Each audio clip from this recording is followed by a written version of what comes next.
Capítulo 3. La dinámica de poder de la herida materna. Cuando era niña, idealizaba a mi madre. Tardé décadas en cuestionarme su argumento de que éramos las mejores amigas, pero hasta que no lo hice, no pude darme cuenta de que esta fantasía de nuestra gran amistad solo había sido posible porque había interpretado diligentemente el papel que se me había asignado, el de la buena chica, la confidente y la mediadora de la familia. Lo de mejores amigas había funcionado porque me había ausentado emocionalmente de mí misma y me había encargado de cuidar de ella. Mi instinto me había conducido a ocultar mis verdaderos sentimientos y necesidades, cualquier signo de que era una niña. En esencia, fingía ser una adulta. Había momentos en que el dolor de mi madre se filtraba hacia afuera atravesando su gélida fachada, ya fuera abierta o encubiertamente, y me dejaba perpleja, anodadada y desesperada. En esos momentos, enseguida me culpabilizaba de esa falta de conexión. Creía que se debía a algo que yo había hecho. Vivía en un estado de alerta máxima, con la determinación de no volver a cometer el mismo error. Por ejemplo, cada vez que expresaba espontáneamente mi seguridad personal, o una opinión o actitud totalmente opuesta a la de mi madre, sentía en mis entrañas que ella empezaba a alejarse de mí, a lanzarme miradas de celos, a emitir un gruñido arrogante o un suspiro de desaprobación. Y cuando notaba eso, era sumamente doloroso. Inconscientemente, había aprendido a equiparar los sentimientos de libertad y alegría con el castigo y el abandono. No obstante, había otras veces en que la dominancia que sentía por parte de mi madre era más bien abierta, y en esos momentos notaba claramente quién mandaba allí, quién decía lo que había que hacer y a quién no se podía sobrepasar en modo alguno. Recuerdo que cuando tendría unos 7 años, un día estaba sentada en el asiento trasero del coche y en un momento de dejar volar mi fantasía dije: «Mamá, algún día seré rica». Cuando el semáforo se puso en rojo, mi madre se giró y me miró como si quisiera fulminarme con la mirada. Tenía el rostro desencajado y parecía fuera de sí. En lo que a mí me pareció un tono amargo y cortante, me dijo: «Eso es lo que yo también me imaginaba, Bethany». El mensaje que recibí fue: «No te atrevas a pensar que podrás conseguirlo, no te atrevas a pensar que eres mejor que yo y que triunfarás en lo que no he podido triunfar». Esa breve interacción dejó una profunda huella en mi joven mente. Si expresaba mis opiniones abiertamente, con sinceridad y sensibilidad, mi madre a veces me decía: «¿Te crees que eres superior?». Y yo tenía la sensación de que era como si ella no pudiera sentir mi independencia sin sentirse atacada personalmente. Como su mejor amiga, esos momentos eran insoportablemente dolorosos. Así que fui dejando de compartir mis opiniones hasta que acabé convirtiéndome en un espejo perfecto donde pudiera reflejarse. Aunque no tenía la menor idea, estaba en pleno proceso de escisión entre la buena chica que ella quería que fuese y la persona real que había enterrado en las profundidades de mi ser. También había veces en que, posteriormente, llegaba a la conclusión de que parecía como si proyectara su dolor en mí. En aquel entonces no tenía ni idea de lo que era el concepto de la proyección. Solo sabía que mi madre me hacía daño y que la única razón por la que hacía eso era porque me lo merecía. Una noche, cuando estaba en la pubertad, le hablé a mi madre de Lori, una despreciable compañera de clases que siempre se metía con otras niñas y las acosaba. En busca de la aprobación de mi madre, le pregunté: «Mamá, ¿Lori es más guapa que yo?». Hizo una pausa, frunció los labios y dijo: «Sí, es más guapa que tú». Me dejó anonadada, porque hasta ese momento de la conversación había sido extrañamente amable, pero de pronto percibí que su mensaje se había vuelto frío, tajante y despiadado. Después de que me dijera eso, sentí asco y me encerré en mi habitación. Estaba confundida, me sentía rechazada y sola. Percibí que era peligroso ser vulnerable con ella y comencé a cerrarme todavía más. Todas las madres e hijas experimentan algún grado de tensión debido a la influencia del patriarcado sobre su relación. Hasta cierto punto, el tema del poder siempre está en juego debido a esta atmósfera cultural. Para las hijas adultas de madres con un estilo de crianza o una personalidad más autoritarios, conseguir que su comunicación y su relación se basen en la mutualidad puede ser casi misión imposible. Una relación armoniosa con una madre autoritaria casi siempre conlleva cierta pérdida del yo. Esto se debe a que este estilo carece, en esencia, del sentido de cooperación y crecimiento mutuo. Este tipo de madres considera la mutualidad como una derrota y una pérdida de poder.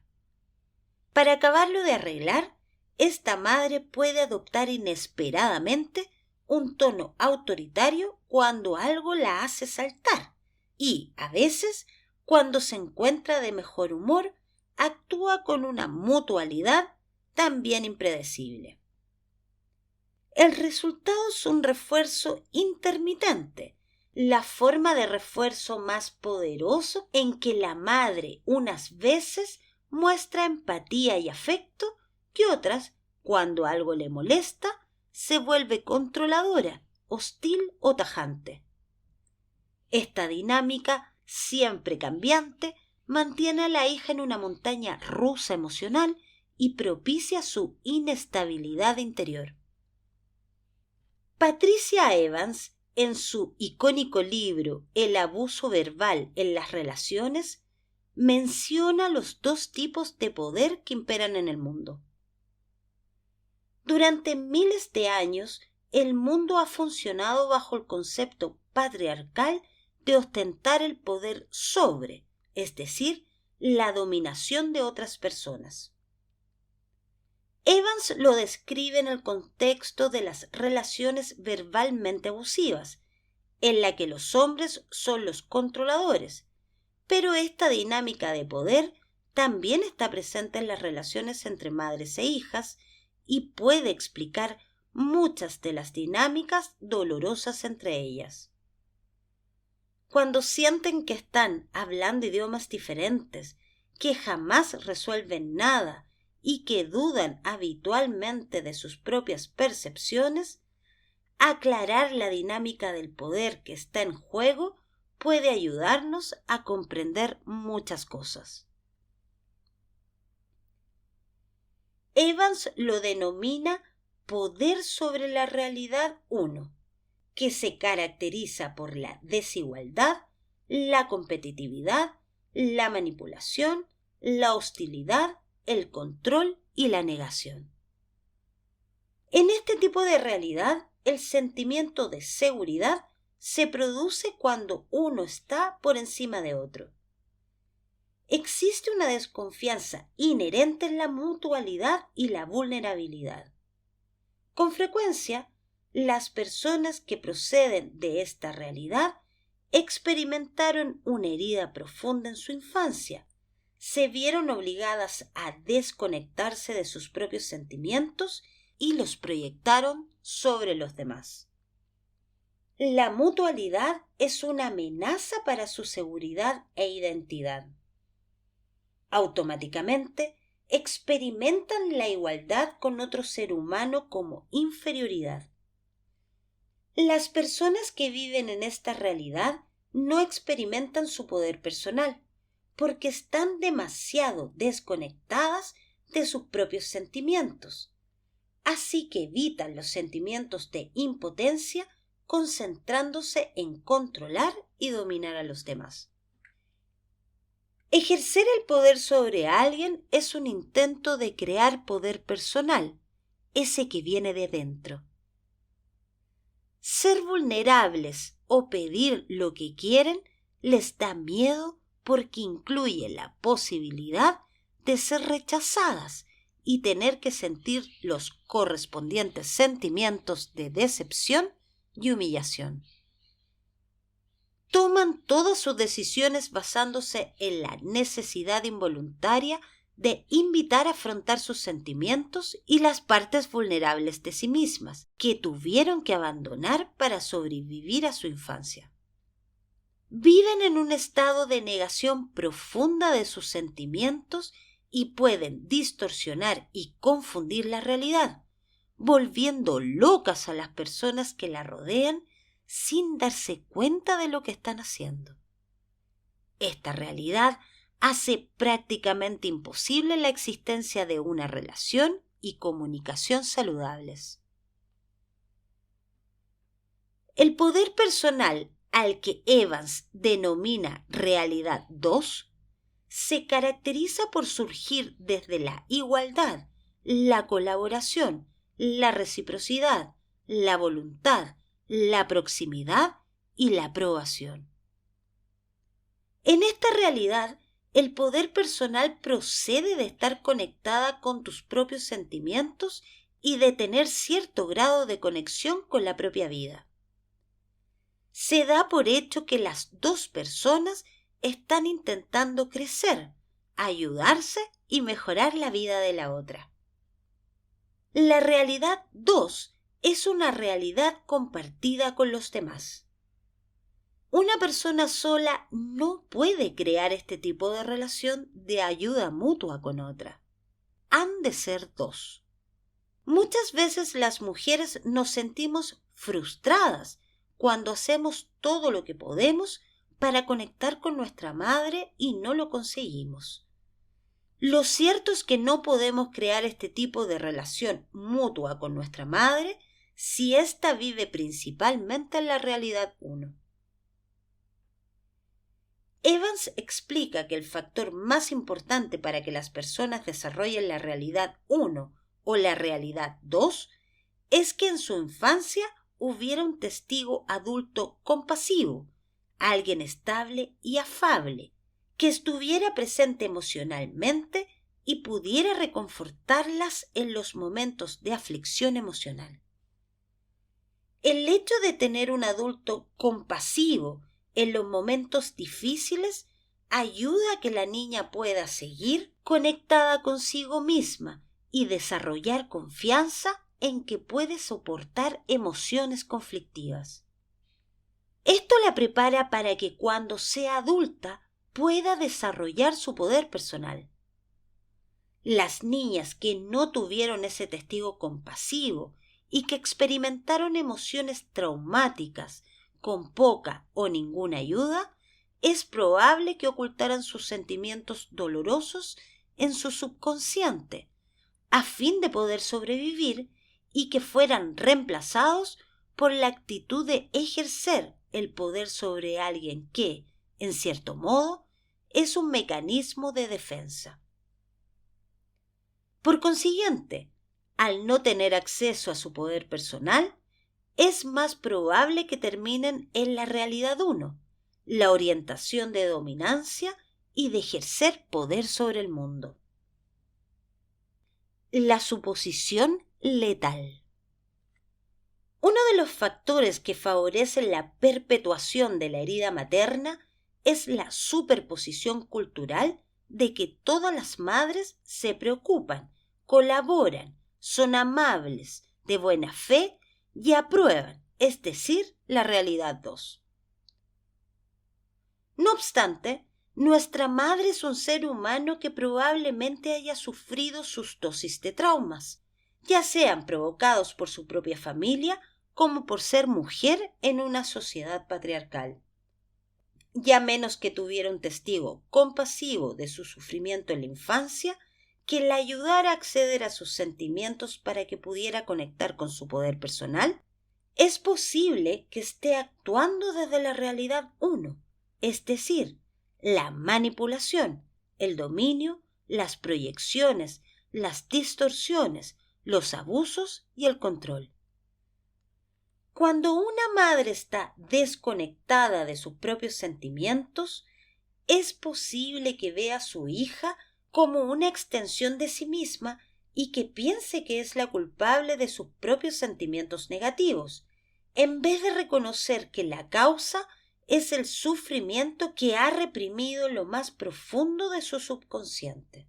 Por consiguiente, podría llegar a aislarla y maltratarla, repitiendo el mismo abuso que ella misma experimentó, siempre negando lo que está haciendo o siendo inconsciente de ello.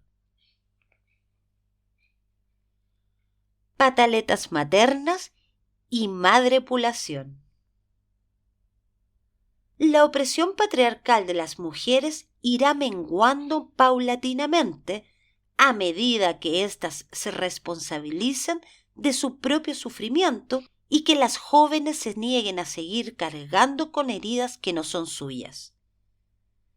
Esto permitirá a esas jóvenes avanzar con seguridad hacia donde las conduzcan sus sueños sin avergonzarse o sentirse culpables. A medida que tu vida vaya cambiando de acuerdo con tus nuevas creencias expandidas, tu familia tal vez se quede perpleja, sienta que la dejas de lado o que la has traicionado. Cambiar un contexto excluyente de esto o aquello por uno incluyente de ambos y implica que hemos de aceptar el riesgo de la alienación a favor de ser auténticas y marcar nuestros límites. La forma en que las madres manifiestan su propio sufrimiento cuando se produce alguna circunstancia que lo active puede oscilar desde una respuesta crítica insolidaria menor hasta un episodio explosivo, como tener un arranque de genio, enfurruñarse o callarse por celos, dedicarse las mejores lindezas del diccionario o sacar a relucir todos los errores que has cometido para avergonzarte y que vuelvas a ser su muleta emocional. Yo la llamo pataletas maternas porque estos son los momentos en que la niña interior herida que hay dentro de la madre empieza a proyectar su sufrimiento no procesado en la respuesta de la hija, es decir, de no cumplir con el mandato tácito, de no suponer una amenaza para ella. La pataleta materna se produce cuando la hija deja de ser servil, deferente o sumisa con su madre y se aventura a cambiar la dinámica de la relación, atreviéndose a ser más auténtica con ella. Las historias siguientes de hijas adultas son casos reales de pataletas de madre. Es un popurrí de ejemplos que he escuchado de mis alumnas y clientas, de mi curso online y de los talleres y retiros que he dirigido. He cambiado todos los nombres. Estos ejemplos ilustran cómo actúan las madres que no han sabido gestionar sus propias heridas maternas cuando se produce una situación detonante y proyectan de una manera lamentable esas heridas en sus hijas. El detonante no es un problema en sí mismo. Es normal que a veces nuestros hijos acaben con nuestra paciencia. El problema viene cuando la madre no se responsabiliza de corregir esas respuestas y en su lugar proyecta sus propias heridas en la hija. Shanna. Mi madre revisó todos mis diarios que tenía guardados en la guardilla de casa, después de que le dijera que necesitaba un par de semanas de aislamiento porque estaba ocupada con un importante proyecto en mi trabajo. Me mandó un correo diciéndome que no podía entender por qué la abandonaba y que no sabía qué más hacer para que hablara con ella. Empezó a criticar cosas que yo había escrito en mis diarios y me dijo que estaba preocupada por mí. Sé que se sentía a gusto cruzando los límites que le marcaba, pero jamás imaginé que llegaría tan lejos. Talía. Mi madre compró regalos a los invitados a las cenas del ensayo de mi boda, aunque le había dicho específicamente que no lo hiciera, hasta que tuviera tiempo de echarles un vistazo por internet. Me dijo gritando con todas sus fuerzas: «Los regalos son de mi parte, así que tenía todo el derecho a elegirlos». A.J. Cuanto mejor me va en mi profesión, más gana tiene mi madre de hablar conmigo por teléfono de temas intrascendentes. Recuerdo que una vez estaba muy ocupada preparándome para mis exámenes de derecho y, esa semana, me obligó a hablar con ella por teléfono durante 3 horas, casi cada noche, para que le aconsejara sobre las vacaciones en México que estaba planificando. Años más tarde me di cuenta de que, en cierto modo, intentó distraerme para que no aprobara y llegara a ser más que ella. El día de mi graduación tuvimos que llevarla a urgencias porque decía que tenía dolor en el pecho. Me perdí mi graduación, ya que la pasé sentada en una sala de espera junto a mis hermanos. Al final no le pasaba nada. Tanisha. Mi madre se distancia de mí cada vez que comparto con ella alguna cosa positiva que estoy haciendo.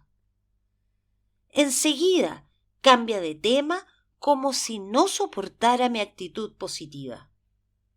A veces incluso empieza a hablar de que los hijos o hijas de sus amigas les sucede algo parecido, como diciendo que yo no soy nada a su lado.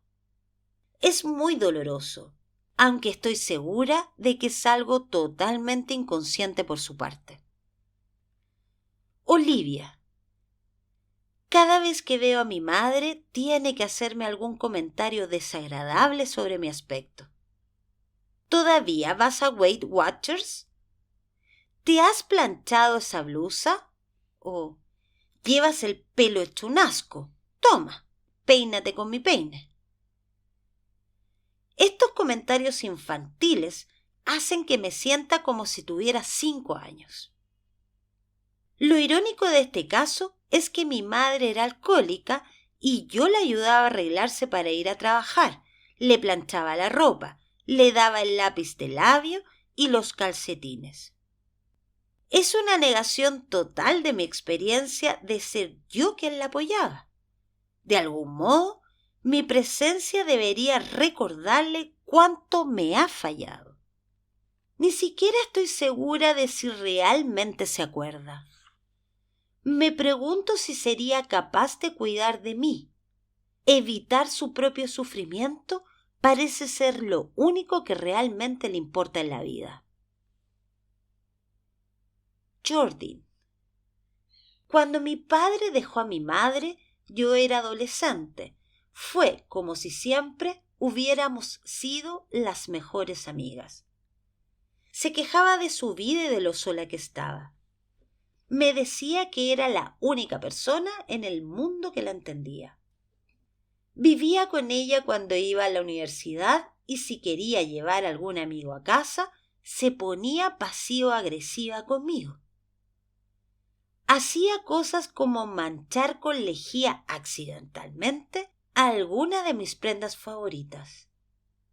O mi móvil desaparecía durante horas y de pronto ella lo encontraba. Una vez que estaba verdaderamente interesada por un chico, manipuló el motor de mi coche para que no me arrancara cuando me marchara. Al hacerme mayor, pensé que hacía esas cosas porque me quería. Ahora me doy cuenta de que lo hacía porque, en cierto modo, sentía que yo le pertenecía. Fin. Toda mi familia era fiel al mantra de no molestes a tu madre. Ella se ponía sumamente nerviosa y tenía poca paciencia con los niños. También le preocupaba mucho lo que pudieran pensar los vecinos. Recuerdo que, los fines de semana, me pasaba horas haciendo gimnasia en el jardín de delante de casa con la esperanza de que se fijara en mí mientras estaba en la cocina.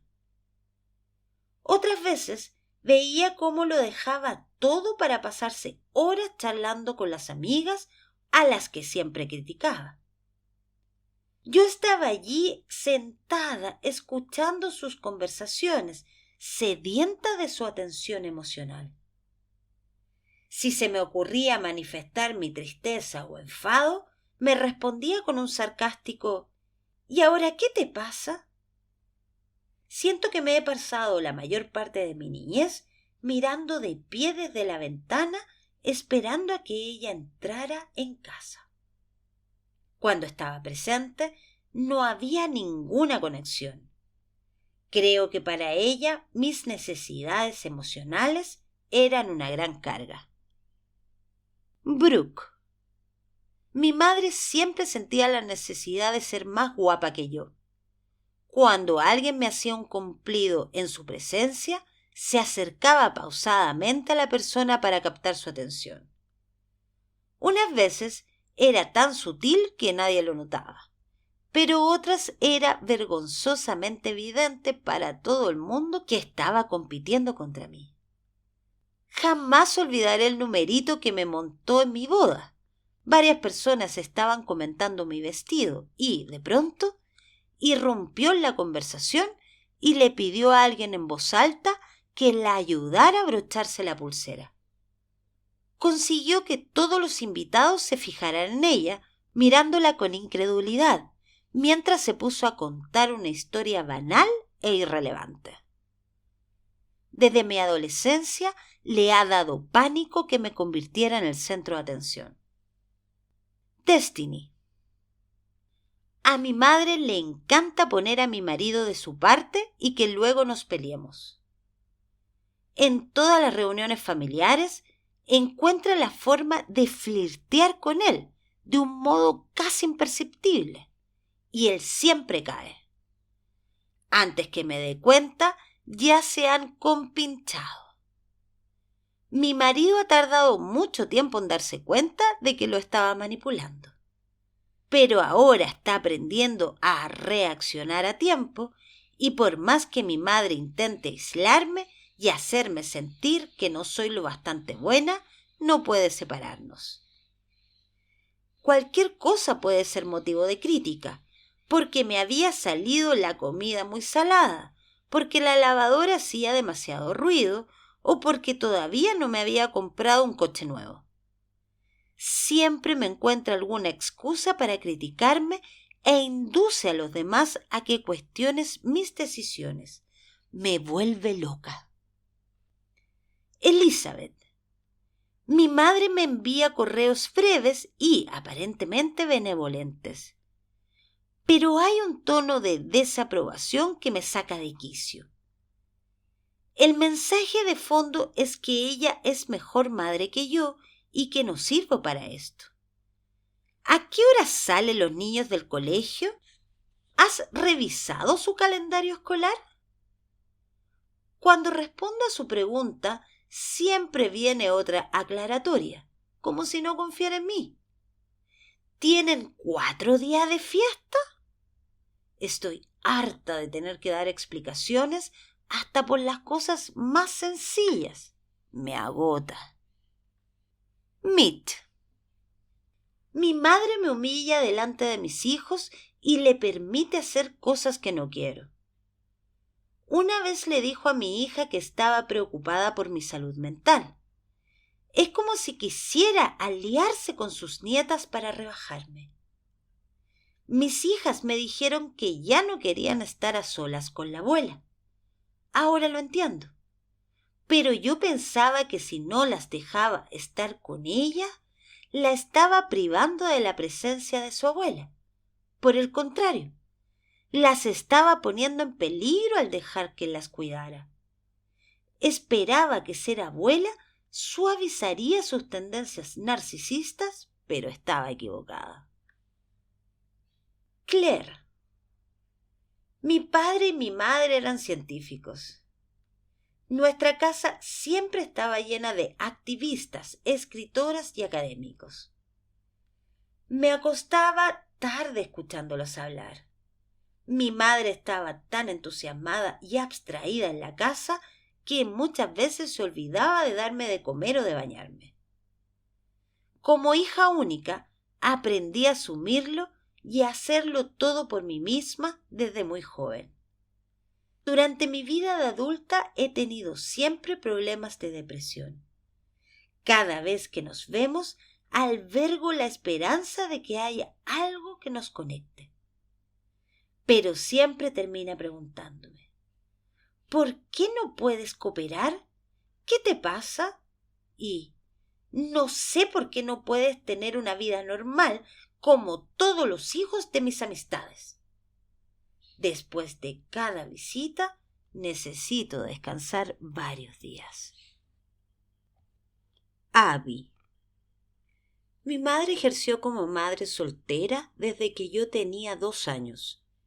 Estuvo a punto de padecer una crisis nerviosa 8 años después y yo era su principal soporte emocional. Mi hermano menor ha tenido problemas con las drogas y siempre está cambiando de trabajo. Como yo era el ángel de mi madre, fui una buena estudiante y conseguí un doctorado. Cada vez que me llama, que es varias veces a la semana, se pone a la defensiva respecto a mi hermano.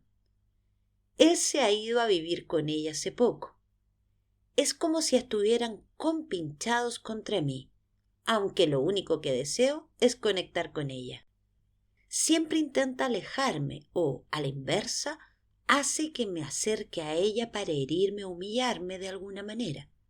Solo quiero que me quiera. Down. Le dije a mi madre que no me gustaba el tono que usa cuando habla con mi hijo. Era muy crítica y desagradable cuando cometía un error ortográfico en sus deberes. Al principio se disculpó, pero al día siguiente me envió un correo para decirme que ya no podía seguir ayudándome a pagar mis créditos universitarios. Eso fue 2 semanas después de que le pidiera que, por favor, me diera las claves de acceso a mis préstamos universitarios, puesto que quería hacerme cargo de ellos, y de que me respondiera que no, porque quería hacer eso por mí. Fue como si necesitara encontrar la manera de vengarse por haberle puesto un límite. Cuando tu madre tiene una pataleta, no te está viendo como lo que eres, su hija, sino que a quien ve es a su propia madre rechazándola.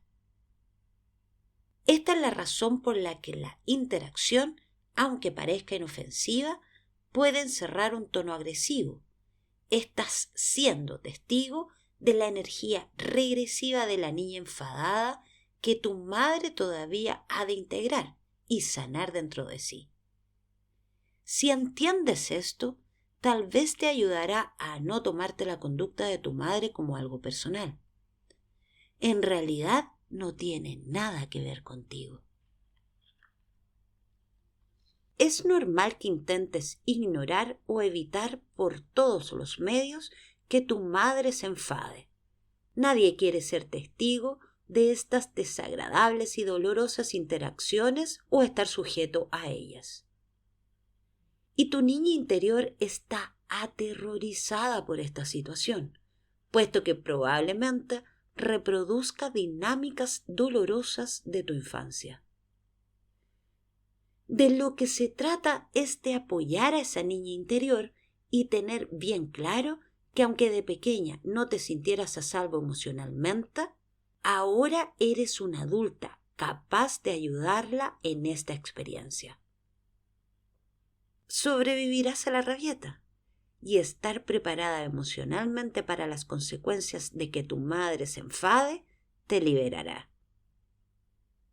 Cuando nos negamos a dar versiones de nosotras mismas que alivian el dolor de nuestra madre, nos estamos haciendo un favor a nosotras y a ella.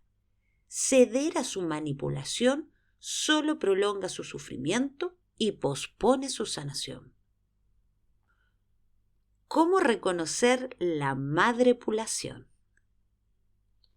A diferencia de la dinámica más abierta de las rabietas, que suelen ser más explosivas y acarrear conflictos, tenemos la dinámica más encubierta, que es lo que denomino madrepulación. La madrepulación es una forma de manipulación sutil por parte de la madre, que puede pasar inadvertida con facilidad porque las críticas o la hostilidad se disfrazan con un lenguaje o conducta que parece maternal, es decir, enriquecedor, que muestra preocupación, adoración o apoyo. La madrepulación no es fácil de reconocer y, con frecuencia, el primer síntoma de la hija es el miedo, la desesperación o la rabia que no se puede adjudicar a nada en concreto, lo cual provoca que se culpe a sí misma por considerar que ha tenido una respuesta exagerada a la interacción con su madre. Una situación puede aparentar una cosa superficialmente, cordial, inofensiva, benevolente, pero la energía y el tono de fondo es muy distinto, duro, hostil, agresivo. Como sucede con cualquier tipo de acoso, la mejor forma de reconocer la madrepulación es observar cómo se siente tu cuerpo durante la interacción. Has de indagar más a fondo cuando aparentemente todo está bien, pero estás peor después de haberte relacionado con tu madre. Es muy probable que haya habido manipulación de por medio. Tu respuesta a una pataleta o madrepulación será específica de la dinámica particular entre tu madre y tú. El reto es no caer en el victimismo, en el papel de infractora o de salvadora, sino ser fiel a tu verdad. Para algunas personas eso supone decir lo que piensan, mientras que para otras significa permanecer en silencio. Reflexionar sobre cuál sería la respuesta más poderosa y apropiada para una pataleta o madrepulación es un potente proceso de descubrimiento en sí mismo. Sentimiento de estar en deuda. Una de las creencias más habituales y problemáticas que tenemos las hijas es: mi madre me dio la vida, a ella le debo. No hay nada de malo en amar y respetar sinceramente a tu madre y en valorar todo lo que ha hecho por ti, por supuesto. No obstante, el sentimiento de estar en deuda con ella es muy diferente y es un espejismo doloroso que puede costarnos muy caro. Muchas mujeres usan este razonamiento para reprimir lo que desean, como excusa para sentirse culpables, tolerar un trato abusivo o no hacer nada. Los niños y niñas no deben nada a sus madres. Sin embargo, esta ilusión del endeudamiento ha paralizado a generaciones de mujeres. Una vez vi un video en Facebook dirigido a las madres que se sienten estresadas, faltas de sueño y no reconocidas.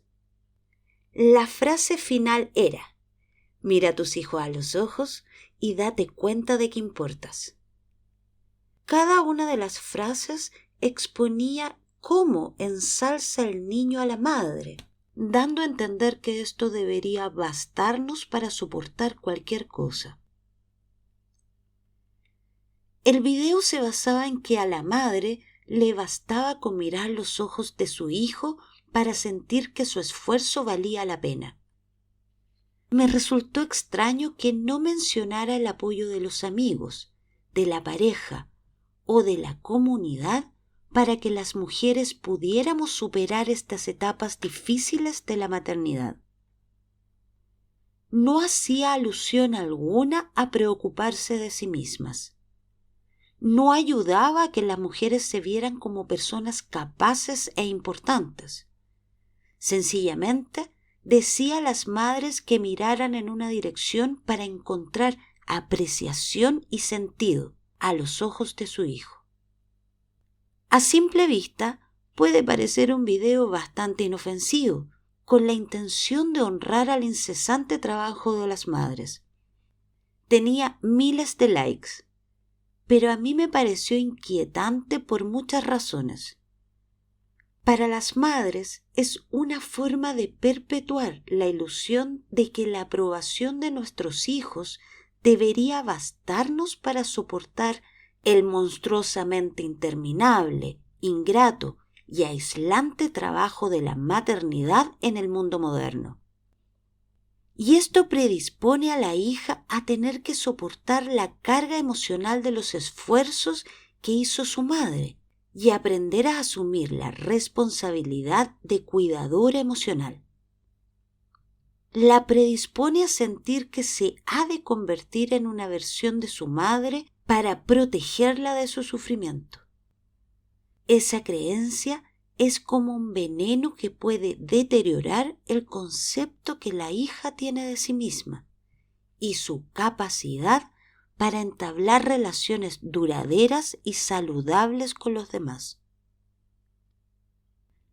Por desgracia, una de las manifestaciones más comunes de la herida materna es una relación de compleja codependencia entre madre e hija.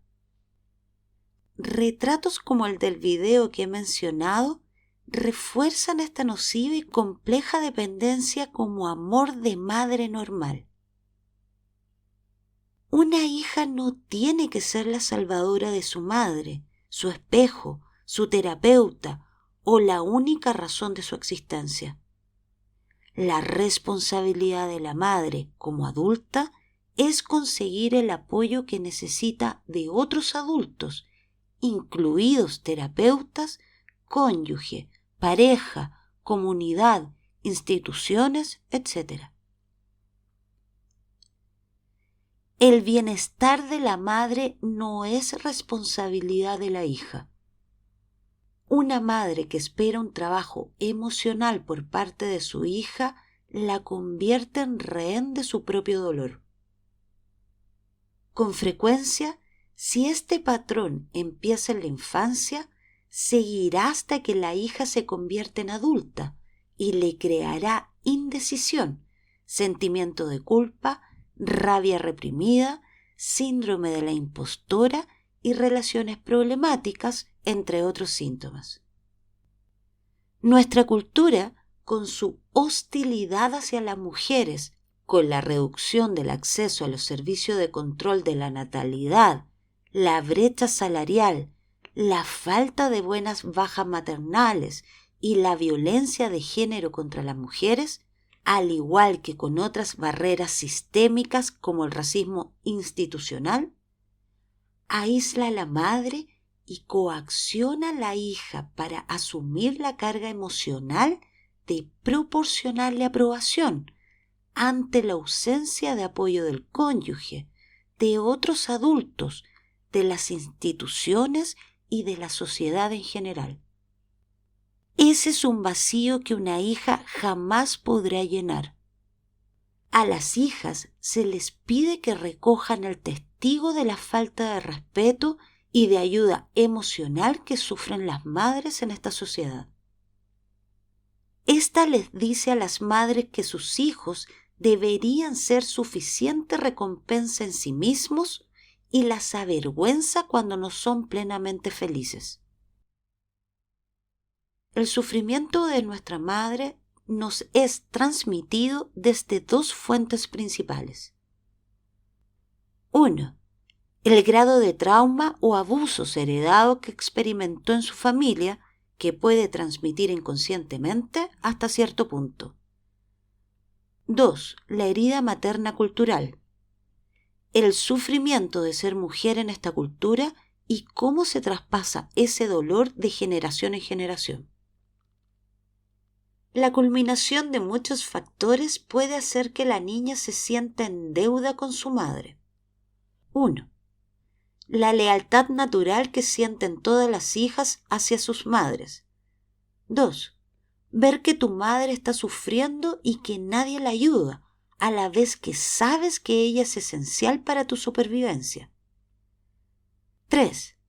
La madre que refuerza la idea de que la hija es responsable del bienestar de la madre. 4. La creencia de la madre de que su hija está en deuda con ella debido a su propia historia personal. Ella tal vez sintió lo mismo con su madre. 5. La falta de ayuda por parte del cónyuge o pareja, la familia, los amigos, etc. En el pasado, y todavía para algunas personas de hoy en día, ser padre o madre implicaba proporcionar alimento, techo, ropa y educación a los hijos e hijas. Las necesidades emocionales se consideraban de menor importancia que las físicas. Los niños y niñas, al igual que objetos o mascotas, eran para ser vistos, no escuchados. Temas como las adicciones, las enfermedades mentales, los problemas económicos y los abusos simplemente eran tabú. La gente creía que si fingía que estos problemas no existían, si los mantenía en secreto, todo iría bien. Nos estamos empezando a dar cuenta de que eso no es cierto. Los problemas no desaparecen solo por negar su existencia o intentar olvidarlos. Están presentes en nuestra lucha cotidiana. El desarrollo natural de un hijo incluye crecer y tener su propia vida independiente. Para una hija que está profundamente vinculada a la madre, sus intentos de individuación pueden suponer un brutal campo de batalla donde ha de luchar por ser ella misma. Es imprescindible que la hija reciba ayuda para poner fin a la lógica patriarcal distorsionada, que afirma que querer ser independiente te convierte en una mala persona que perjudica a su madre, que la separación equivale a la agresión o que tus límites suponen un ataque. Hemos de combatir estas distorsiones y recibir ayuda de diversas fuentes para activar nuevos patrones más saludables. Como hija parentificada, todavía en proceso de rehabilitación, no tardaré en aprender la dolorosa creencia de que, cuando cuido de mí misma, descuido a mi madre. Aprender lo siguiente ha supuesto un largo viaje. Diferenciar el sentimiento de derecho sobre mí de mi madre del cuidar de mí misma. Defender mi espacio personal sin temor al abandono. Atraer a una pareja romántica que sea capaz de ofrecerme reciprocidad. Expresar claramente mi negativa a las personas que parecen esperar una complicidad silenciosa en mi claudicación, aunque sea sutil. No volver a equiparar empoderamiento con soledad. Este trabajo requiere tiempo, ir paso a paso, crear confianza con la niña interior y ayudarla a aprender el nuevo paradigma de que no es peligroso ser real, tener necesidades, decir no, tener emociones, celebrarte a ti misma y ser vista. Esto implica recurrir a la ayuda profesional, marcar límites, practicar el autocuidado radical y permitirte sentir el duelo. Muchas hemos visto los esfuerzos de nuestras madres, sus sacrificios y todas las opresiones que han tenido que soportar. Las niñas son leales a sus madres por naturaleza, porque las necesitan para sobrevivir. Pero no puede haber verdadero respeto cuando se pretende forzarlo o hacer que se base en una obligación, en la vergüenza o en la deuda emocional. Estar en deuda no tiene nada que ver con el respeto, sino con el control. Las madres pueden imaginar que sus hijas están en deuda con ellas si ellas como madres se sienten vacías o no valoradas en otras áreas de su vida. Carecen de una percepción más profunda de su propia infancia. Han sufrido abusos, negligencias o traumas en el pasado y han hecho poca o ninguna terapia. Dan muestras de posibles enfermedades mentales. Creen que las madres tienen el poder absoluto sobre sus hijas.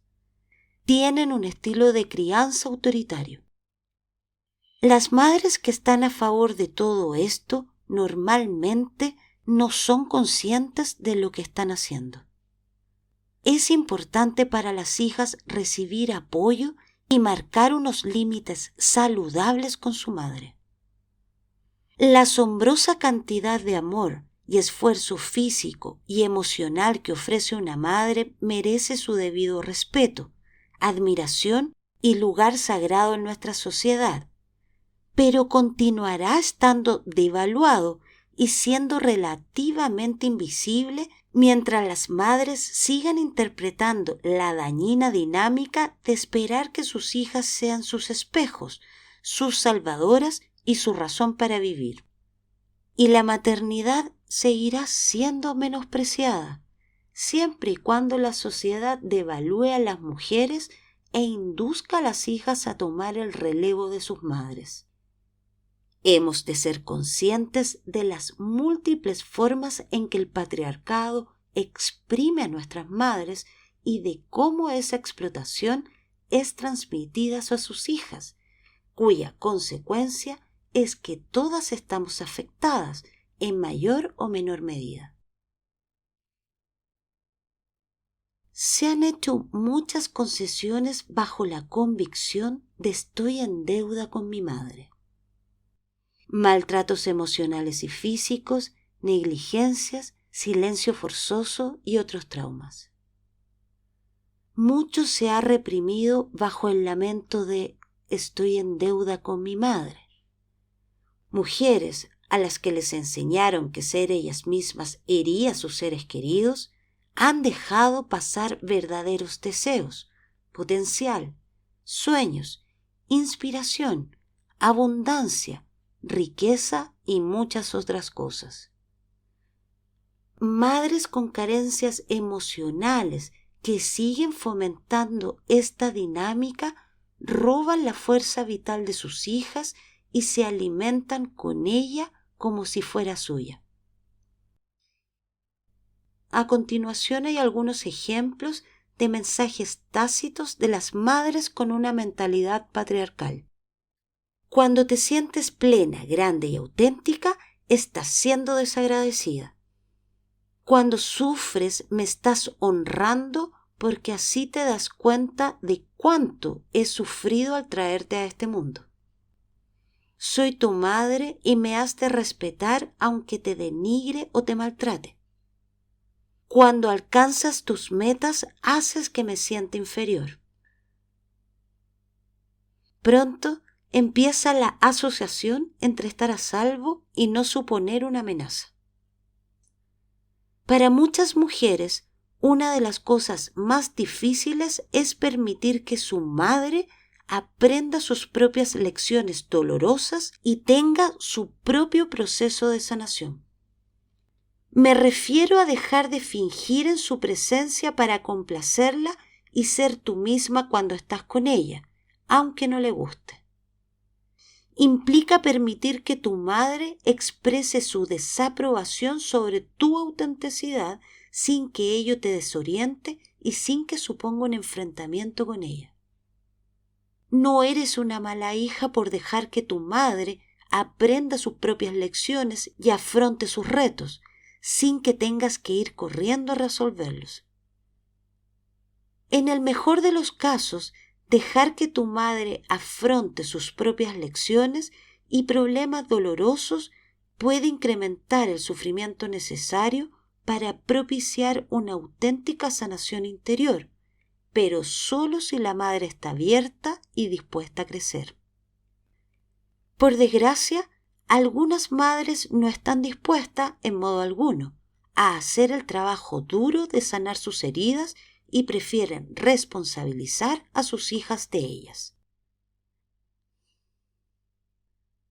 Como hija, si tu madre tiene el patrón de reaccionar con hostilidad cuando muestras tu identidad separada, tu individualidad, autenticidad y poder, podría ser porque al ser tú misma has estimulado las simientes del potencial que jamás llegó a florecer en ella. Tal vez experimente tu verdadero, vital y genuino yo como un doloroso espejo que refleja las formas en que se vio obligada a renunciar hacia sí misma para sobrevivir en su propia familia. Puede desencadenarle una profunda tristeza por la pérdida de su identidad. Si ella es incapaz o no está dispuesta a sentir todo el sufrimiento y a procesarlo, puede que reaccione con rabia, manipulación, competitividad, celos o abandono. Por más que hagas, no podrás compensar la carencia de tu madre. Su sufrimiento no menguará por el hecho de que tú seas infeliz y te menosprecies. Andar pisando huevos y no hacer zozobrar la barca pueden ser estrategias a corto plazo para conservar la paz, pero a la larga estarás entregándole tu fuerza vital a la herida materna.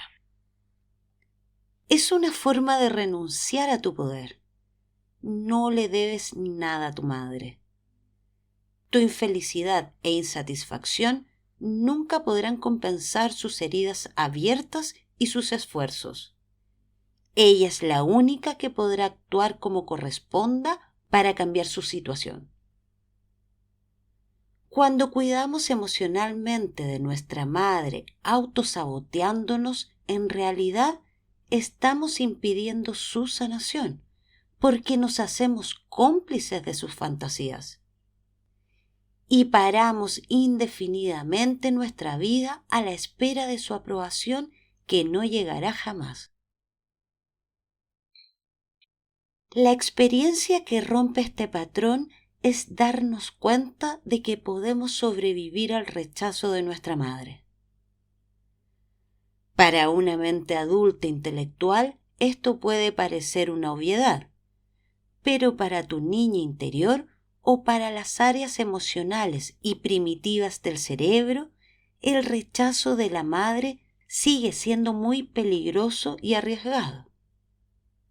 Esta es la razón por la que llegamos tan lejos y luego, ¡bam!, inconscientemente nos sentimos inseguras y recurrimos a los viejos patrones de culpa, la responsabilidad emocional, encogernos ante los demás, disculparnos por nuestra existencia y ser adictas a la aprobación y el reconocimiento externos.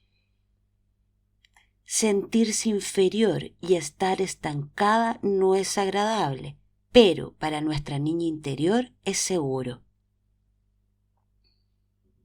Para evitar el autosabotaje, hemos de romper el cliché de que ser nosotras mismas es, en cierto modo, equivale a perder a la madre como sentir su abandono o rechazo. y hemos de crear un nuevo vínculo entre ser nosotras mismas y estar a salvo, ser amadas y apreciadas.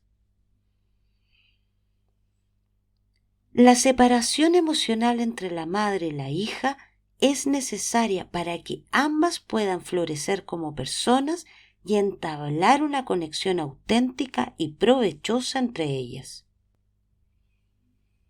Cualquier obligación es forzada y no es libre.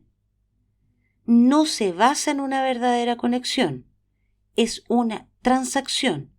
Existe todo un mundo nuevo detrás de la ilusión del endeudamiento, donde tu vida te pertenece y se aceptan tus necesidades y sentimientos en lugar de hacer que te avergüences de ellos. Tu vida te pertenece. No estás en deuda con tu madre. Una de las tácticas del patriarcado para oprimir a las mujeres ha sido disuadirnos de que desarrollemos nuestra capacidad de tener seguridad en nuestra individualidad. No me refiero a una individualidad fría, defensiva, sino a ser única, completa y fiel a ti misma. Nuestra identidad individual es una fuente de poder que tenemos que cultivar y hemos de ayudarnos unas a otras para desarrollarlo. No tiene por qué ser excluyente o implicar desconexión. Cuanto más sentimos el derecho al amor y a la ayuda, más fuertes nos volvemos y más cambio positivo podemos aportar todas juntas. Ha llegado la hora de reclamar el impulso sagrado de ser individuales. El tabú que ha instaurado la herida materna ha paralizado durante mucho tiempo el proceso de sanación de las mujeres, tanto en el ámbito personal como colectivo. Es importante que veamos la verdad, aunque nos resulte incómoda, de que sanar la herida materna no es responsabilizar a la madre. Forma parte del proceso esencial de convertirnos en mujeres maduras y conscientes.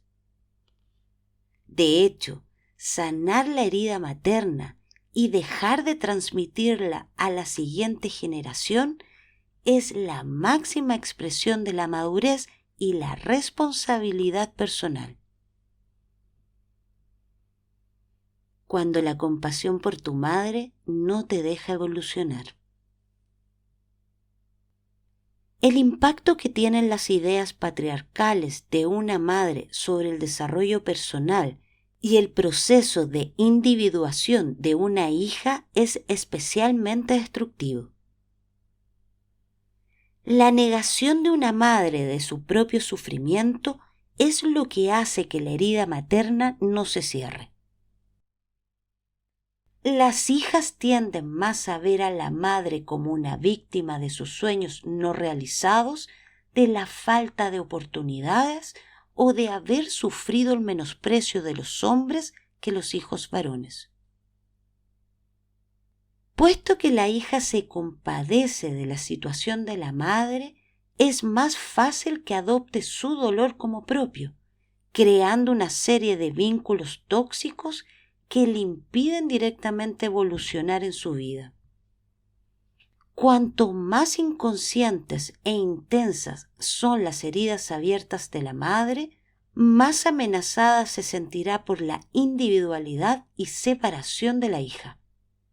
Por consiguiente, el vínculo madre-hija se puede forjar en un entorno de sufrimiento que las esclavizará a ambas. Cuanto más espacio se concede a sí misma y más se ama a una mujer, más tendrá que ofrecer a su hija. Una madre no puede proporcionar a su hija el apoyo, amor, orientación y poder que ella misma no tiene.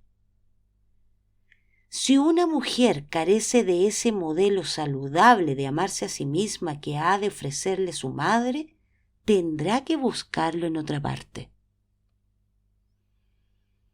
El vínculo patriarcal es el que les hace creer que han de tener éxito, pero sin pasarse, que han de ser atractivas, pero no demasiado, que han de ser fuertes, pero no mucho, inteligentes, pero con mesura, etc. Una madre puede fomentar esto involuntariamente por su necesidad subconsciente de evitar que su hija suponga una amenaza para ella. Si la hija no tiene poder, está por debajo de ella y es un poco insegura, la madre elimina el riesgo de que aquella desencadene el dolor que no ha reconocido en su interior y que prefiere ignorar. Para las madres que no están dispuestas a hacer su trabajo interior, esta es una forma inconsciente de autodefensa emocional a expensas de la hija. Para una madre con una herida profunda e inconsciente, una hija sumisa es el antídoto perfecto para su trauma, porque le permite mantener la ilusión de que tiene poder sin tener que realizar el duro trabajo que exige el crecimiento personal y la sanación.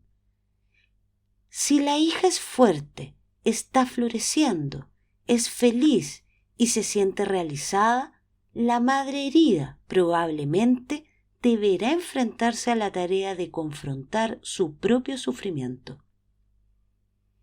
Aunque una madre aparente calma y amabilidad en su interior, tal vez le aceche un sentimiento de pobreza emocional que se manifieste principalmente en su relación con su hija, que lo más probable es que se cargue con la proyección de las heridas que la madre no ha querido aceptar.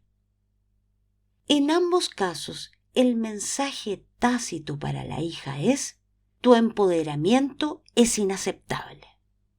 Es inaceptable porque le recuerda sus pérdidas no reconocidas o la rabia reprimida que, tal vez, sienta hacia el patriarcado en su familia y en su cultura.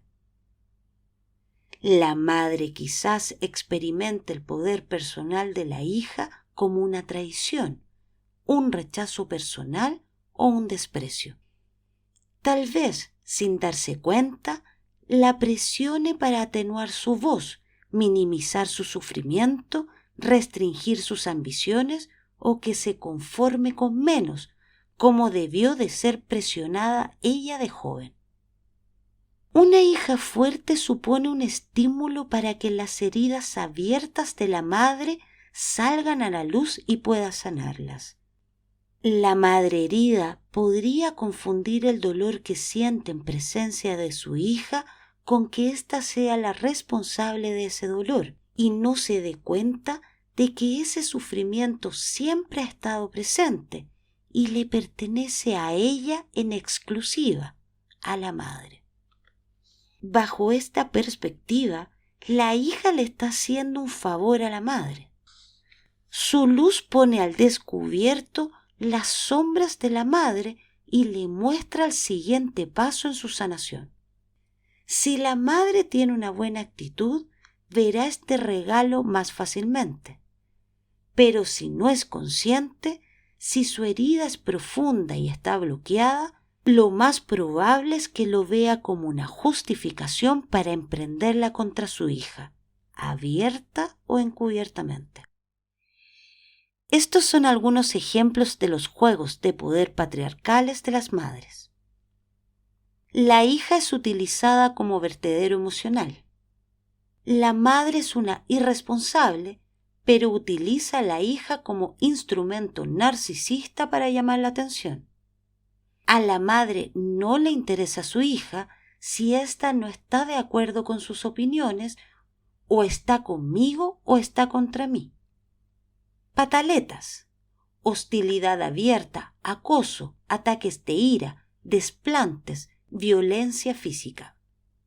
Madrepulación, frialdad, competitividad, celos, acorralar a la hija contra otros miembros de la familia, amenazas o menosprecios encubiertos, críticas disfrazadas de comentarios supuestamente inocentes, humor sarcástico, etc. Nota: todas estas dinámicas también se aplican a los hijos varones y pueden ser signo de enfermedad mental de la madre. Observarás que todas las dinámicas antes mencionadas tienen que ver con una cosa: obtener el poder y el control. La madre que ha entregado su poder intentará recuperarlo de otros modos. Esto nos sucede a todas. Cuando entregamos nuestro poder, se produce un vacío y nos vemos impulsadas a llenarlo de algún modo, generalmente procesándolo o proyectándolo. Para una madre, el blanco más sencillo sobre el que proyectar es su hija. De este modo, se convierte en una relación vampírica. La hija se debilita mientras la madre se siente fuerte. No obstante, esto no les beneficia a ninguna de las dos. El patriarcado impide que se produzca una de las funciones humanas principales, que es sentir la autenticidad de todos nuestros sentimientos. En cierto modo, tanto a hombres como a mujeres, niños y niñas, les hacen avergonzarse de sus sentimientos, ya sea a través de la violencia, los abusos o las negligencias en su entorno familiar o en su cultura en general. Esa vergüenza se debe a la creencia patriarcal de que los sentimientos son un signo de debilidad y han de ser reprimidos. La tarea de la sanación es metabolizar y procesar plenamente nuestro propio sufrimiento. En este proceso de reconocer nuestras heridas, sentir nuestro dolor y respetar el duelo hasta el final, la energía de la herida materna se transforma en sabiduría, amor y poder. Para madres e hijas, esto significa que es necesario que exista una distancia emocional saludable, donde cada una pueda comprometerse con su propio proceso de sanación y experimentar su poder personal y su libertad. Ambas necesitan ayuda y recursos para realizar su viaje con seguridad. A medida que vamos metabolizando lo que realmente hemos aportado de pequeñas, iremos siendo capaces de desvincular el trato que recibimos de nuestra madre de nuestra propia valía como seres humanos. Empezaremos a ver a nuestra madre como un ente separado con su propio camino, viaje y lecciones que aprender. Y podremos dejar de suponer que su disfunción, dolor o limitaciones tienen algo que ver con nosotras. Este proceso de desvinculación es esencial para la verdadera individuación y autorrealización, para dar a luz a nuestro verdadero yo y encarnarlo en nuestra vida. Es un acto de valentía, fortaleza y resistencia. El patriarcado se basa en conseguir el poder a cualquier precio. Una de las maneras en que ha acumulado poder ha sido a través de ideas rígidas sobre el bien y el mal. Pero lo cierto es que no existen el bien y el mal, sino un sinfín de preferencias y consecuencias. Al ir disolviendo la carga de polarizar conceptos como el bien y el mal, lo correcto y lo incorrecto, empiezan a surgir infinidad de posibilidades y las personas pueden tomar decisiones auténticas y correctas para ellas sin temor ni vergüenza. Por todas partes vemos instituciones patriarcales que están fracasando y desapareciendo desde dentro, religiones, gobiernos, medios, etc. La familia también es una institución patriarcal y del mismo modo irá sintiendo cada vez más la presión de cambiar y adaptarse a la nueva conciencia emergente. En la faceta de dominación patriarcal, una familia disfuncional puede verse amenazada por el individualismo de sus miembros. Por consiguiente, las madres patriarcales pueden sentirse amenazadas por la individualidad de su hija y sabotearla inconscientemente. A medida que vaya apareciendo un nuevo modelo familiar, intuyo que las familias serán más flexibles y aceptarán mejor el individualismo. Tal vez el concepto de lo que ahora todavía entendemos por familia cambiará y se expandirá. Las personas que se consideran familia quizás no tengan ningún lazo de sangre, sino una conexión profunda que las impulsa a apoyarse mutuamente en su viaje de descubrimiento y vivencia de su verdad. Este cambio cultural empieza con aquellas personas que eligen realizar el trabajo de sanación y recuperación. Para las madres, el viaje de sanación de su propia herida materna es justamente lo que libera a sus hijas de este doloroso legado. Si queremos ser mujeres íntegras y poderosas, no podemos ser leales al patriarca que hay en nuestra madre. Hemos de decir no. No podemos entregar nuestro poder para alimentar el sufrimiento de nuestra madre. A la larga, esto será un gran regalo para ella y para el mundo. Ha llegado nuestro momento de honrarnos a nosotras mismas. Es el momento de que las mujeres sanemos la herida materna. Hemos de entregarnos a la ardua y sagrada labor de centrarnos en nuestra sanación, a fin de poder sentirnos realizadas y convertirnos en un modelo en este nivel de integridad para nuestras hijas y las mujeres del futuro. En el capítulo siguiente analizaremos con detalle los elementos personales y culturales subyacentes que perpetúan la herida materna. Preguntas para reflexionar. 1. ¿Cómo se desarrolla en tu vida la dinámica de poder en tus relaciones interpersonales, comunidades y organizaciones? 2. ¿De qué modos se manifiesta en tu vida el vínculo patriarcal y en la vida de las mujeres que te rodean? El vínculo patriarcal es el sentimiento de querer tener éxito, pero no demasiado, ser guapa, pero no demasiado, etc. 3. Si reflexionas sobre tu infancia, ¿cómo afrontaba tu familia las emociones difíciles? ¿Cómo se gestionaban o evitaban? ¿Cómo te afectan ahora esos mecanismos de afrontamiento? 4. Al reflexionar sobre la relación con tu madre, ¿cuál ha sido la dinámica de poder entre ambas? ¿Te suena cualquiera de estas dinámicas? Madre empatía, madrepulación, pataletas maternas.